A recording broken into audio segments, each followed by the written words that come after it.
Sau lần cắt đứt quan hệ đầu tiên với Đài Loan vào năm 1985, những tưởng không có gì khiến Nicaragua làm như vậy một lần nữa. Nhưng không, trong một động thái hoàn toàn bất ngờ, Nicaragua đột ngột thông báo sẽ thay thế quan hệ ngoại giao với Đài Bắc bằng Bắc Kinh, chính thức công nhận chính sách một Trung Quốc. Chưa kịp để nhiều nước đưa ra phản ứng, Trung Quốc Nicaragua đã ký thông cáo chung để chính thức nối lại quan hệ ngoại giao. Lần thứ hai bị Nicaragua bỏ rơi, Đài Loan đã phản ứng ra sao? Lập tức, Mỹ tuyên bố Tổng thống Nicaragua không có quyền cắt đứt quan hệ với Đài Loan.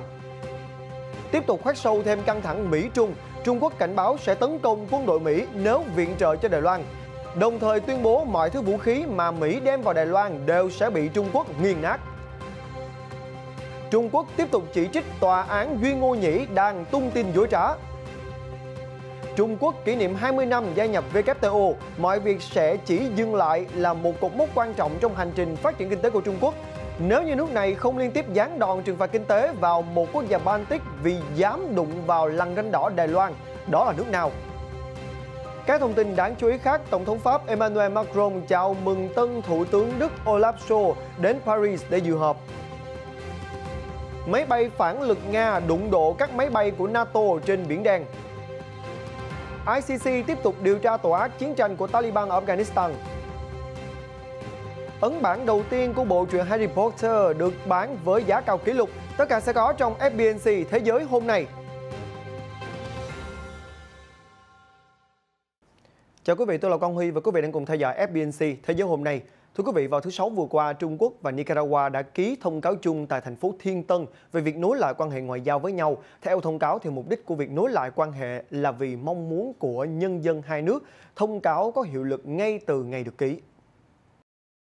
Ngày 10 tháng 12 vừa qua, Ngoại trưởng Trung Quốc Vương Nghị đã có cuộc gặp với người đồng cấp Nicaragua Denis Moncada tại thành phố Thiên Tân và ký thông cáo chung về việc nối lại quan hệ ngoại giao. Thông cáo chung sau đó được đăng tải trên trang web chính thức của Bộ Ngoại giao Trung Quốc, nội dung như sau. Chỉ có một Trung Quốc trên thế giới và Cộng hòa Nhân dân Trung Hoa là chính phủ hợp pháp duy nhất đại diện cho toàn bộ đất nước. Đài Loan là một phần lãnh thổ không thể xâm phạm của Trung Quốc. Những thông tin này đều có cơ sở trong lịch sử và luật pháp, và đây cũng là quy tắc được thống nhất để điều chỉnh các mối quan hệ quốc tế. Nicaragua là một quốc gia quan trọng ở Trung Mỹ. Chính phủ nước này đã công nhận và cam kết tuân thủ nguyên tắc một Trung Quốc, cắt đứt cái gọi là quan hệ ngoại giao với Đài Loan, và cam kết rằng nước này sẽ không phát triển bất kỳ quan hệ hoặc giao lưu chính thức nào nữa với hòn đảo. Đây là sự lựa chọn đúng đắn phù hợp với xu thế toàn cầu và được các nước ủng hộ. Trung Quốc đánh giá cao quyết định này. Trên cơ sở 5 nguyên tắc chung sống hòa bình, Trung Quốc sẵn sàng cùng với Nicaragua tăng cường hợp tác hữu nghị trên các lĩnh vực vì lợi ích của nhân dân hai nước. Động thái này của Nicaragua diễn ra trong bối cảnh quan hệ giữa nước này và Mỹ gần đây xấu đi, và như vậy hiện nay Đài Loan chỉ còn duy trì quan hệ với 14 quốc gia trên thế giới.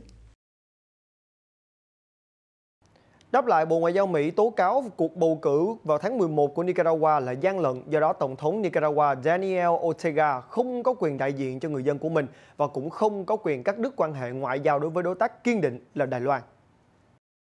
Sau khi nhận được thông tin Nicaragua đã chính thức cắt đứt quan hệ với Đài Loan để công nhận chính sách một Trung Quốc và tiến tới thắt chặt mối quan hệ với Bắc Kinh, cơ quan đối ngoại của hòn đảo MOFA đáp lại. Họ cảm thấy vô cùng tiếc nuối vì Tổng thống Daniel Ortega đã coi thường tình hữu nghị lâu đời giữa hai bên. Cùng ngày, người phát ngôn Bộ Ngoại giao Mỹ ông Ned Price đã đưa ra một tuyên bố, trong đó lập luận rằng vào tháng 11 vừa qua, Nicaragua đã tổ chức một cuộc bầu cử giả mạo và gian lận, và cũng chính vì vậy mà nước này đã bị loại khỏi hệ thống nền dân chủ của Mỹ. Ông Price cho rằng nếu không thể tổ chức một cuộc bầu cử công bằng, thì chính phủ nước này không thể phản ánh được ý chí và nguyện vọng của người dân. Do đó, ông Price cho rằng chính phủ Nicaragua không có quyền thay mặt nhân dân để tước đi một đối tác kiên định như Đài Loan. Bởi theo ông, quan hệ với Đài Loan không chỉ mang lại lợi ích kinh tế lớn cho Nicaragua mà còn cho các nước ở phía Tây bán cầu. Sau đó, ông kêu gọi tất cả các quốc gia coi trọng dân chủ, minh bạch, pháp quyền và sự thịnh vượng kinh tế, cũng như tăng cường giao lưu hơn nữa với Đài Loan. Hôm thứ Ba ngày 7 tháng 12, Cố vấn An ninh Quốc gia Mỹ Jake Sullivan cũng đã nói rằng Mỹ sẽ thực hiện mọi hành động để đảm bảo kịch bản mà Nga và Trung Quốc đồng thời xâm lược Ukraine và Đài Loan không thể nào xảy ra. Lập tức, thì các phương tiện truyền thông nhà nước của Trung Quốc cảnh báo rằng các lực lượng của nước này sẽ tấn công Mỹ nếu họ đến viện trợ cho hòn đảo trên. Trong một bài xã luận được đăng tải hôm thứ Năm, Global Times, tờ báo thuộc People's Daily, cơ quan ngôn luận chính thức của Trung Quốc cho biết, chính quyền Bắc Kinh đang nghi ngờ về việc Mỹ có sẵn sàng bảo vệ Đài Loan trong trường hợp bị quân Giải phóng Nhân dân Trung Quốc xâm lược hay không. Bài xã luận này được đăng tải sau phát ngôn của Cố vấn An ninh Quốc gia Mỹ Jake Sullivan rằng Mỹ sẽ làm mọi thứ để đảm bảo rằng kịch bản mà Nga và Trung Quốc đồng thời xâm lược Ukraine và Đài Loan là không bao giờ có thể xảy ra. Theo đó, bài xã luận cho rằng phát ngôn này của ông Sullivan là không đáng tin cậy, vì Mỹ căn bản là không có cách nào để ngăn chặn Trung Quốc tái thống nhất Đài Loan bằng vũ lực, thậm chí còn cho rằng lời khẳng định này của Mỹ không thực sự thể hiện được ý chí bảo vệ Đài Loan bằng mọi giá mà Washington luôn hô hào. Mỹ chỉ chủ yếu hỗ trợ việc xây dựng khả năng tự vệ của Đài Loan thông qua việc bán vũ khí. Tuy nhiên, Trung Quốc tự nhận định rằng những loại vũ khí này sẽ bị lực lượng quân đội của Trung Quốc tiêu diệt toàn bộ ngay sau khi tiến vào Đài Loan. Sau đó, tác giả của bài xã luận cảnh báo, với những lợi thế về quân đội mà Trung Quốc đang sở hữu, có thể khẳng định rằng quân giải phóng nước này sẽ tấn công Mỹ một cách mạnh mẽ nếu Washington đưa quân đến hòn đảo. Bài viết còn nhận định rằng, theo thời gian, những phát ngôn bênh vực Đài Loan của ông Sullivan sẽ ngày càng mềm mỏng và mơ hồ đi, vì Mỹ không đủ khả năng để thực hiện các cam kết của mình đối với hòn đảo, và năng lực quân sự của Mỹ còn xa mới có thể bảo vệ được Đài Loan nếu có chiến tranh. Tờ báo của Trung Quốc kêu gọi Mỹ thuyết phục các quan chức Đài Loan từ bỏ tham vọng độc lập và buộc hòn đảo phải chấp nhận cái gọi là sự đồng thuận năm 1992, và để tránh thất bại nặng nề với các đòn tấn công của Trung Quốc, thì các quan chức Đảng Tiến bộ Dân chủ TPP phải rút lui trong những bước đi lớn, và Mỹ nên hướng dẫn Đài Loan đi đúng hướng khi hòn đảo bị lạc đường. Mới đây, Đại sứ quán Trung Quốc tại London cho biết rằng một tòa án không chính thức có tên gọi là Tòa án Duy Ngô Nhĩ với lập trường cho rằng Bắc Kinh đang phạm tội diệt chủng ở khu tự trị Tân Cương không có gì khác hơn là một công cụ chính trị của kẻ thù chống Trung Quốc, và các thông tin được đưa ra chỉ toàn là dối trá. Trước đó, thì các luật sư và nhà hoạt động nhân quyền của tòa án này cho biết rằng Chủ tịch Trung Quốc Tập Cận Bình phải chịu trách nhiệm về tội ác diệt chủng, tội ác chống lại loài người và tra tấn người Duy Ngô Nhĩ và người dân tộc Kazakh ở Tân Cương. Trong lúc câu chuyện tẩy chay Thế vận hội mùa đông 2022 vì cáo buộc Trung Quốc vi phạm nhân quyền vẫn chưa hạ nhiệt, thì mới đây một phiên tòa độc lập mang tên Tòa án Duy Ngô Nhĩ được đánh giá là có khả năng khiến làn sóng tẩy chay này tiếp tục nóng lên. Ngày 10 tháng 12 vừa qua, người tự xưng là thẩm phán là ông Geoffrey Nice đã đưa ra kết luận rằng Trung Quốc phạm tội diệt chủng chống lại người Duy Ngô Nhĩ tại Tân Cương. Dù kết luận này không mang tính ràng buộc pháp lý hay tác động gì đến chính quyền Bắc Kinh, tuy nhiên điều này cũng không thể ngăn cản sự tức giận của các quan chức Trung Quốc đang làm việc tại Anh.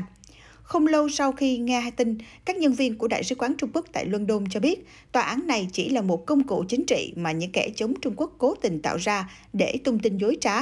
Theo tòa án không chính thức này, Chủ tịch Trung Quốc Tập Cận Bình phải chịu trách nhiệm về tội ác diệt chủng, tội ác chống lại loài người và tra tấn người dân tộc Duy Ngô Nhĩ và Kazakh ở khu tự trị Tân Cương. Phát ngôn viên Đại sứ quán Trung Quốc tại London mỉa mai rằng bất cứ ai có lý trí và đủ sự tỉnh táo sẽ không thể bị những lời cáo buộc vô căn cứ này dẫn dắt. Ngày hôm nay, ngày 11 tháng 12, chính là ngày kỷ niệm tròn 20 năm Trung Quốc đã gia nhập Tổ chức Kinh tế Thế giới WTO. Câu chuyện có lẽ sẽ chỉ dừng lại là một cột mốc quan trọng trong hành trình phát triển kinh tế của Trung Quốc nếu như nước này đang không đưa hành vi bắt nạt kinh tế bất hợp pháp của Litva lên một tầm cao mới, trong bối cảnh nền kinh tế lớn thứ hai thế giới đang trừng phạt Litva vì đã cho phép Đài Loan thành lập văn phòng đại diện tại thủ đô Vilnius dưới tên riêng của hòn đảo này. Ngày 11 tháng 12, Trung Quốc tổ chức kỷ niệm 20 năm ngày gia nhập Tổ chức Thương mại Thế giới WTO. Tuy nhiên, hoạt động này năm nay không được đánh giá cao bởi trong thời gian gần đây, do mâu thuẫn về chính trị mà Trung Quốc đã liên tục có các hành vi bắt nạt kinh tế bất hợp pháp đối với Litva, vì quốc gia Baltic này đã cho phép Đài Loan mở văn phòng đại diện tại đây dưới tên gọi của hòn đảo. Dù cho Trung Quốc đã cố gắng thu phục Litva bằng cách trừng phạt hoặc đóng cửa các dịch vụ lãnh sự tại nước này, nhưng Litva vẫn không hề xoay chuyển ý định của mình. Ý thức được rằng khối lượng thương mại song phương của mình với Litva là không đáng kể, Trung Quốc dường như đang thử một phương pháp khác, đó là bao vây đất nước trong khối EU bằng cách xâm nhập các công ty đa quốc gia để tách nước này ra khỏi thị trường toàn cầu. Mỉa mai thay, một bài báo của hãng truyền thông nhà nước Tân Hoa Xã về ngày kỷ niệm gia nhập WTO lại viết rằng Trung Quốc là một thành viên đáng tin cậy của WTO, đã thực hiện đầy đủ và hiệu quả các cam kết của mình với tổ chức và đã được đại đa số các thành viên công nhận. Tuy nhiên, hành động tiền hậu bất nhất của Trung Quốc không chỉ thất bại trong việc lấy lòng WTO mà còn khiến các thành viên của tổ chức này quay sang lên án đất nước tỷ dân này. Vào tháng 10 vừa qua, Mỹ, EU, Úc, Nhật Bản, Vương quốc Anh và Canada đều đã cùng lên tiếng cáo buộc Trung Quốc với một danh sách dài về các hành vi bắt nạt kinh tế tại cuộc họp của WTO ở Geneva, Thụy Sĩ. Đây là lần đánh giá chính sách thương mại đầu tiên của Trung Quốc kể từ năm 2018, cho thấy các nền kinh tế hàng đầu thế giới đã bất mãn như thế nào đối với nhà nước của ông Tập Cận Bình. Theo một bài báo được phát hành bởi học giả người Singapore Henry Cao vào thứ Năm 9 tháng 12, trong đó chỉ riêng tiêu đề của bài báo cũng đủ để cung cấp một bản tóm tắt ngắn gọn về hành trình lịch sử của Trung Quốc tại WTO. Bài báo có tiêu đề Sự thay đổi trong quan điểm của Trung Quốc đối với WTO, từ khát vọng đồng hóa đến xa lánh. Học giả này viết, 20 năm sau khi trở thành thành viên của WTO, hình ảnh của Trung Quốc trong nhận thức của mọi người đã chuyển từ thành công lớn nhất của hệ thống thương mại thế giới sang thách thức lớn nhất. Tổng thống Pháp Emmanuel Macron đã chào mừng tân Thủ tướng Đức Olaf Scholz đến Paris dự phiên khai mạc của một cuộc họp vào thứ Sáu ngày 10 tháng 12, khi hai nhà lãnh đạo quyền lực nhất của Liên minh châu Âu EU sẽ bắt đầu tìm kiếm điểm chung để giải quyết các cuộc khủng hoảng trong khối và nhiều vấn đề quan trọng khác. Vào thứ Sáu vừa qua, Tổng thống Pháp Emmanuel Macron đã chào mừng tân Thủ tướng Đức Olaf Scholz đến Paris để thực hiện một cuộc họp. Tại đây, hai nhà lãnh đạo sẽ thảo luận về nhiều biện pháp giải quyết các cuộc khủng hoảng hiện nay. Nhà phân tích người Pháp Marion Gallot cho rằng, mặc dù mối quan hệ giữa Paris và Berlin đang khá tốt đẹp, nhưng hai nhà lãnh đạo vẫn cần phải làm việc với các quốc gia châu Âu khác để đảm bảo quản lý tốt các vấn đề mà khối 27 thành viên này cùng quan tâm. Ông Gallot là một chuyên gia về quan hệ Pháp-Đức tại Viện Nghiên cứu Chính trị Sciences Po ở Paris cho biết, thật tốt khi chúng ta có một mối quan hệ Pháp-Đức hòa thuận, tuy nhiên chưa bao giờ là đủ. Các quan chức Pháp cho biết, dẫn đầu chương trình nghị sự sẽ là căng thẳng về Ukraine, điều mà các quan chức Mỹ tin rằng Nga có thể tiến hành xâm lược Ukraine vào năm tới. Ông Macron đã phát triển mối quan hệ thân thiết với người tiền nhiệm lâu năm của ông Scholz là bà Angela Merkel. Tuy nhiên, thì hai nhà lãnh đạo này cũng mâu thuẫn về một số vấn đề, trong đó có nhập khẩu khí đốt của Đức từ Nga và làm thế nào để bảo vệ châu Âu trong các mối quan hệ với các đối thủ cạnh tranh lớn khác bao gồm Trung Quốc. Các nhà ngoại giao Pháp tỏ ra lạc quan về triển vọng quan hệ với Đức dưới thời ông Scholz vì cho rằng chủ quyền chiến lược trong thỏa thuận liên minh đã đưa ông lên nắm quyền và điều đó có thể tiếp tục thúc đẩy quyền tự chủ chiến lược ở châu Âu ông Macron đang theo đuổi. Ông Collot nói thêm, các cuộc khủng hoảng người di cư cũng sẽ là một trong những điểm mấu chốt trong cuộc gặp của ông Macron và ông Scholz, đồng thời cho biết thêm rằng cả hai nhà lãnh đạo đều có quan điểm trách nhiệm đối với dòng người di cư nên được các quốc gia EU cùng nhau chia sẻ.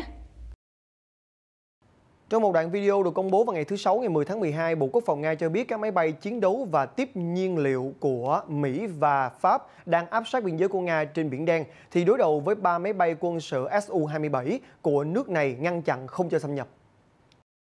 Bộ Quốc phòng Nga hôm thứ Sáu cho biết các máy bay chiến đấu của Mỹ và Pháp đang áp sát biên giới Nga trên Biển Đen thì đối đầu với 3 máy bay quân sự Su-27 ngăn chặn. Điều này trùng khớp với khẳng định của quân đội Pháp trước đó khi cho rằng máy bay tiếp nhiên liệu của nước này đang bị theo dõi bởi 2 máy bay chiến đấu của Nga trong không gian quốc tế trên Biển Đen. Đây là lần đụng độ thứ hai của NATO và Nga trong tuần này. Những tương tác như vậy không phải là hiếm, song đáng nói là chúng diễn ra trong bối cảnh căng thẳng giữa phương Tây và Nga trong khu vực đang lên cao. Đại tá Pascal Ianni, phát ngôn viên lực lượng vũ trang Pháp, cho biết các máy bay trên chỉ làm nhiệm vụ trinh thám và tuân thủ các quy định của quốc tế. Sau khi Quốc hội Chile thông qua dự luật hôn nhân đồng giới hôm 7 tháng 12 vừa qua, Tổng thống nước này ông Sebastián Piñera mới đây cũng đã ký ban hành đạo luật mang tính lịch sử này, qua đó hợp pháp hóa việc kết hôn đồng giới. Trong buổi lễ tại Cung điện La Moneda ở thủ đô Santiago, Chile, dưới sự chứng kiến của các nhà hoạt động cộng đồng LGBT, cùng nhà lập pháp và quan chức chính phủ, Tổng thống Sebastián Piñera nói rằng luật vừa được ông ký sẽ cho phép các cặp đồng giới được sống, được yêu, được kết hôn và lập gia đình. Đây chính là hồi kết viên mãn đối với cộng đồng LGBT, sau khi họ đã trải qua một cuộc chiến pháp lý kéo dài hàng thập kỷ để giành quyền bình đẳng cho mình. Hôm nay chính là một ngày rất quan trọng đối với chúng tôi, vì kết hôn đồng giới cuối cùng đã được hợp pháp hóa. Chile từ lâu được biết đến là một quốc gia mang tư tưởng tôn giáo bảo thủ. Tuy nhiên, phần lớn người Chile hiện nay đã ủng hộ hôn nhân đồng giới và dành sự quan tâm nhiều hơn đến các vấn đề xã hội và văn hóa trong những năm gần đây. Năm 2015, Chile đã hợp pháp hóa các hoạt động đồng giới. Các cặp vợ chồng và hộ gia đình đồng giới đều được hưởng quyền pháp lý giống như các cặp đôi khác giới trong kết hợp dân sự, ngoại trừ quyền nhận nuôi con và chứng nhận hôn nhân. Trong một thông báo hôm 9 tháng 12, các công tố viên của Tòa án Hình sự Quốc tế ICC đã phủ nhận việc chịu thua trước áp lực chính trị khi quyết định tập trung điều tra cáo buộc Taliban gây nên tội ác chiến tranh Afghanistan, chứ không phải là quân đội Mỹ hay là chính phủ Afghanistan trước đây. Phát biểu trong cuộc họp báo, công tố viên của Tòa án Hình sự Quốc tế ICC Karim Khan cho biết ông đang cân nhắc về việc các cáo buộc có đủ để kết án hay không, cũng như mức độ nghiêm trọng của các tội danh. Ông nhấn mạnh, tôi không đưa quyết định dựa trên bất kỳ sự tác động nào. Hồi tháng 9, công tố viên Khan đã tuyên bố sẽ yêu cầu các thẩm phán ICC đẩy mạnh điều tra cuộc chiến tranh Afghanistan, tuy nhiên lại tập trung vào các tội ác do Taliban và ISK gây ra. Quyết định này sau đó vấp phải nhiều chỉ trích từ các nạn nhân, cũng như một số chuyên gia luật quốc tế. Theo nguồn tin, văn phòng công tố viên ICC đã tiến hành 11 cuộc điều tra ở các quốc gia khác nhau. ICC là tòa án cuối cùng, chỉ can thiệp khi một quốc gia không thể hoặc muốn tự mình truy tố tội ác chiến tranh, tội ác chống lại loài người hoặc tội diệt chủng. Chuyển sang một số tin tức đáng chú ý về đại dịch Covid-19. Thưa quý vị, Hàn Quốc sẽ một lần nữa giảm khoảng cách giữa mũi 2 và liều vaccine Covid-19 tăng cường cho người trưởng thành xuống còn 3 tháng, thay vì 4 đến 5 tháng như trước đây. Đó chính là tuyên bố được các quan chức cấp cao nước này đưa ra vào thứ Sáu ngày 10 tháng 12, trong bối cảnh số ca nhiễm liên tục tăng kỷ lục cùng với sự lo ngại về biến thể Omicron mới. Các quan chức cấp cao Hàn Quốc vào thứ Sáu đã đưa ra tuyên bố rằng sẽ một lần nữa giảm khoảng cách giữa mũi 2 và liều vaccine COVID-19 tăng cường cho người trưởng thành. Động thái này được đưa ra chỉ 3 tuần sau khi chính phủ vừa cắt giảm khoảng cách giữa liều thứ 2 và liều tăng cường từ 6 tháng xuống còn 4 tháng đối với những người từ 60 tuổi trở lên và lực lượng được ưu tiên. Khoảng cách này đối với những người trưởng thành khác là 5 tháng. Để đẩy nhanh tiến độ tiêm chủng liều tăng cường, chúng tôi đã quyết định rút ngắn khoảng cách giữa liều vaccine thứ 2 và liều tăng cường xuống còn 3 tháng. Cho đến nay, Hàn Quốc đã tiêm chủng đầy đủ cho 94% người trưởng thành, trong đó hơn 31% đã đủ điều kiện để tiêm liều tăng cường. Dù vậy, kể từ khi biện pháp giãn cách được nới lỏng vào tháng trước do kế hoạch sống chung với Covid-19, số ca nhiễm mới đã tăng trở lại, gây áp lực nặng nề lên hệ thống y tế của Hàn Quốc.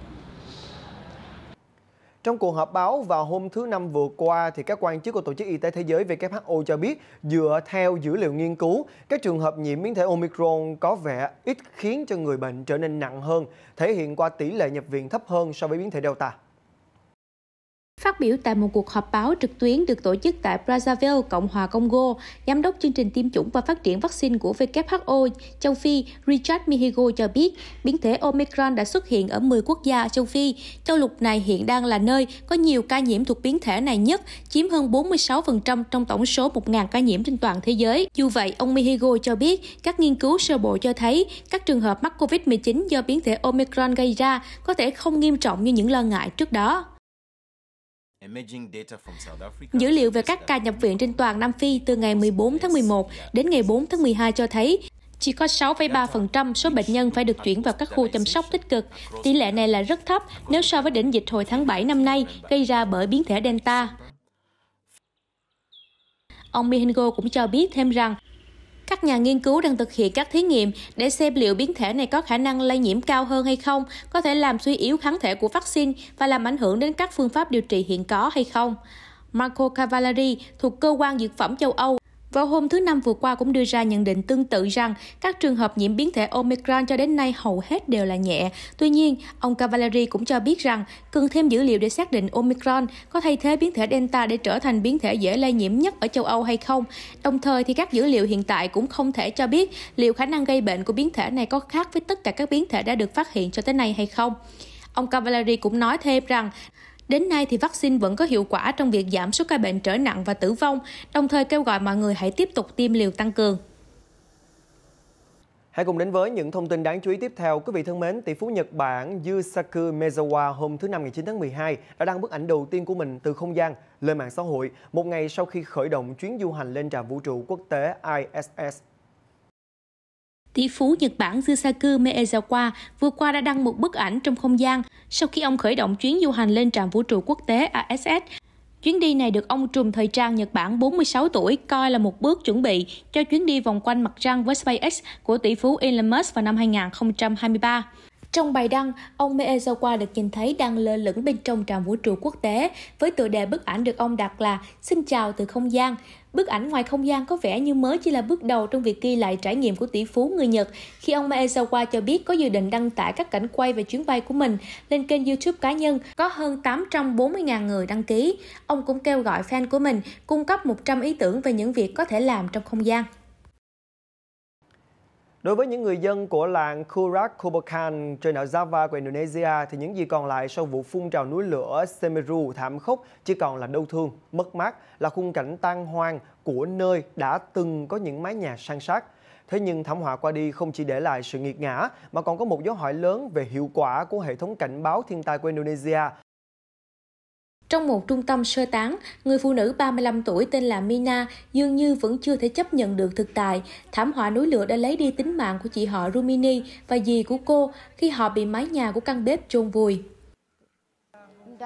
Chúng tôi không nhận được bất kỳ cảnh báo nào cả. Nếu như chúng tôi biết trước, chúng tôi đã lên kế hoạch sơ tán và không có ai phải chết cả. Nằm ẩn mình dưới chân núi lửa, làng Kurak Kobokan là một trong những nơi bị ảnh hưởng nặng nề nhất khi ngọn núi Semeru phun trào vào thứ Bảy ngày 4 tháng 12 vừa qua, tạo ra những đám mây tro bụi và luồn mặt vùng núi lửa, khiến 43 người thiệt mạng và hàng chục người mất tích. Lúc núi lửa phun trào, tôi đang nấp trong phòng để cầu nguyện. Trời tối đến mức tôi không thể nhìn thấy gì, dù cho có đèn pin đi chăng nữa. Tôi hoàn toàn bị kẹt, ở yên trong đó hay ra ngoài cũng có thể mất mạng. Tôi chỉ biết cầu Chúa rằng tôi sẽ được bình an. May là gia đình tôi đã an toàn. Người đứng đầu cơ quan giảm nhẹ thiên tai Indonesia cho biết các cảnh báo sớm đã được chuyển tới các quan chức phòng chống thiên tai ở địa phương thông qua mạng xã hội, nhưng các quan chức cho biết không có lệnh cụ thể nào được đưa ra để sơ tán. Trưởng làng Kurak Kobokan cũng không thể liên lạc được. Nếu chúng ta nhìn vào khu vực xung quanh ngọn núi Semeru, chỉ một số địa phương được phủ sóng Internet. Điều này có nghĩa là cảnh báo sớm được đưa ra, nhưng không phải ai cũng có thể nhận được. Nhà núi lửa học Mirzam Abdurrahman nói với Reuters, với đặc trưng địa lý gồm các quần đảo nằm trên đỉnh vành đai lửa Thái Bình Dương, Indonesia là một trong những quốc gia chịu nhiều thảm họa nhất trên trái đất. Sự tàn phá do núi lửa Semeru gây ra có thể được coi là sự kết hợp chết người giữa các yếu tố mà không ai muốn chịu trách nhiệm. Khi các quan chức thiên tai khảo sát sự tàn phá của thảm họa núi lửa, khoảng 100.000 ngôi nhà đã bị hư hại hoặc bị phá hủy. Tổng thống Indonesia Joko Widodo cho biết có ít nhất 2.000 ngôi nhà sẽ được chuyển đi, trong bối cảnh ngày càng có nhiều cuộc thảo luận về mối nguy hiểm khi sống gần ngọn núi. Tôi yêu cầu chính phủ di dời tôi và dân làng Kurak Kobokan đến một nơi tốt hơn và phù hợp với mọi cư dân. Ngôi nhà nào cũng được, miễn là chúng tôi có thể ở trong đó an toàn, cô Mina cho biết.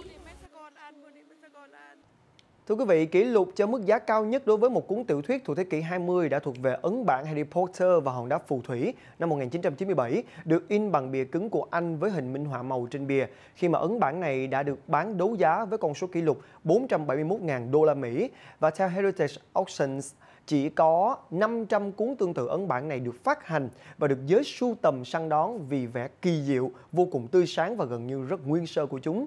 Người bán là một nhà sưu tập người Mỹ, trong khi danh tính của người sở hữu ấn bản này hiện chưa được tiết lộ. Harry Potter và hòn đá phù thủy là phần đầu tiên trong series 7 phần của tác giả J.K. Rowling. Và thành công của series này lớn đến nỗi có hơn 500 triệu ấn bản với hơn 80 ngôn ngữ đã được xuất bản trên toàn cầu. Ngoài ra tất cả những phần đều đã được chuyển thể thành phim, thu về 7,8 tỷ đô la Mỹ trên toàn cầu. Thưa quý vị, hàng trăm ngàn quả bóng bay nhiều màu sắc đã xuất hiện tại một buổi triển lãm ở thủ đô Rome của Ý. Những quả bóng bay này đã làm thành một viện bảo tàng thu hút rất nhiều người lớn, đặc biệt là trẻ em tới tham quan. Triển lãm Let's Fly do Bảo tàng bóng bay ở thủ đô Rome nước Ý tổ chức là nơi trưng bày các tác phẩm nghệ thuật bơm hơi của 14 nghệ sĩ khác nhau từ khắp châu Âu. Chúng được tạo nên từ hàng trăm ngàn quả bóng bay trong một bãi tập kết xe buýt cũ tại quận Prati gần Vatican. Đến đây, khách tham quan không những được chiêm ngưỡng các tác phẩm bong bóng độc đáo mà còn được trải nghiệm thực tế như dạo chơi trong căn phòng làm bằng bong bóng, trong suốt đến những mô hình bơm hơi khổng lồ cho phép bạn thả cơ thể lên đó để vui đùa. Sự kết hợp giữa nghệ thuật và tuổi thơ khiến nơi này như xứ sở thần tiên. Đây là những tác phẩm nghệ thuật nhưng cũng là trò chơi, ranh giới mờ ảo giữa hai khái niệm khiến bảo tàng trở nên độc đáo hơn. Địa điểm này rất mới và rất khác so với bảo tàng thông thường. Gần như bạn sẽ chưa từng thấy địa điểm nào như thế này ở trung tâm Rome. Nó thực sự tuyệt vời, tôi được trải nghiệm tất cả các giác quan, từ thị giác, thính giác đến xúc giác. Tôi sẽ giới thiệu đến bạn bè tôi. Điểm thú vị ở những quả bóng bay tại bảo tàng đó chính là chúng thân thiện với môi trường vì có thể phân hủy sinh học tự nhiên. Đặc biệt hơn, tất cả các tác phẩm nghệ thuật sẽ được tái sử dụng hoặc tái chết sau khi triển lãm kết thúc. Triển lãm bóng bay độc đáo và đầy thú vị này phải mất 2 năm để hoàn thành. Sau nhiều lần trì hoãn vì đại dịch, du khách khi đến đây tham quan sẽ phải đeo khẩu trang và xuất trình thẻ tiêm chủng COVID-19 hoặc giấy xét nghiệm âm tính trong 48 tiếng hoặc giấy chứng nhận đã khỏi bệnh. Triển lãm Let's Fly sẽ mở từ ngày 7 tháng 12 đến hết ngày 5 tháng 3 năm sau. Chuyển sang các thông tin đáng chú ý về động vật. Theo Reuters, thì 3 chú hổ con thuộc giống Amur, hay còn có tên gọi khác là hổ Siberia, đã bị bắt gặp đang vui đùa tại công viên động vật hoang dã Highland ở Scotland. 3 chú hổ có tên là Niska, Layla và Alexander.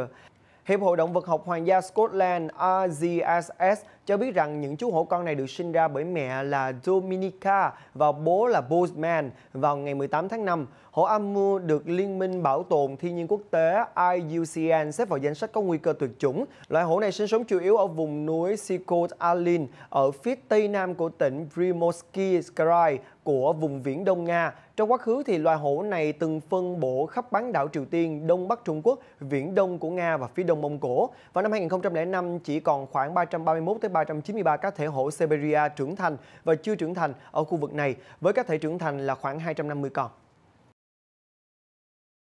Kính thưa quý vị, những con hổ Sumatra tại vườn thú thủ đô London của Anh mới đây đã có những khoảnh khắc đầy vui vẻ khi nơi đây bắt đầu trang hoàng cho Giáng sinh, mùa lễ lớn cuối năm. Hai con hổ là Asim và Geisa đã tỏ ra vô cùng thích thú, chơi đùa cùng với những đồ vật trang trí Giáng sinh, hình cây kẹo truyền thống được gắn trên các thân cây trong chuồng của chúng. Bên cạnh đó thì các con vật còn được nhận túi quà đặc biệt từ ông già Noel. Hình ảnh ghi lại cho thấy rằng chú hổ được Asim đã tò mò ngửi món quà này trước khi nằm xuống để xem xét kỹ lưỡng hơn các đồ vật bên trong. Hổ cái Geisa thì lại tỏ ra không thích những món đồ trang trí mới và dùng răng cắn gãy một số mô hình kẹo. Hai chú báo con đang trong cảnh bị bỏ đói và kêu lên gầm gừ khi các nhân viên y tế cố gắng đưa chất dinh dưỡng vào cơ thể của chúng. Chỉ mới khoảng 5 tháng tuổi, hai chú báo con này bị mất nước, suy dinh dưỡng và còi cọc do không được uống sữa mẹ. Nhưng quan trọng chúng vẫn còn sống. Đây chính là hai cá thể báo đã được giải cứu khỏi nạn buôn bán bất hợp pháp ở Somalia. Hai cá thể con của loài báo châu Phi này đang trong tình trạng mất nước, suy dinh dưỡng và sợ hãi do bị bỏ đói trong thời gian dài sau khi mẹ của chúng trở thành nạn nhân của nạn săn bắt và buôn bán động vật hoang dã. Để ngăn chặn thực trạng trên, suốt 4 năm qua, Quỹ Bảo tồn Báo Châu Phi CCF và chính phủ Somaliland đã triển khai chiến dịch bảo tồn và giải cứu những con báo châu Phi bị buôn bán trái phép.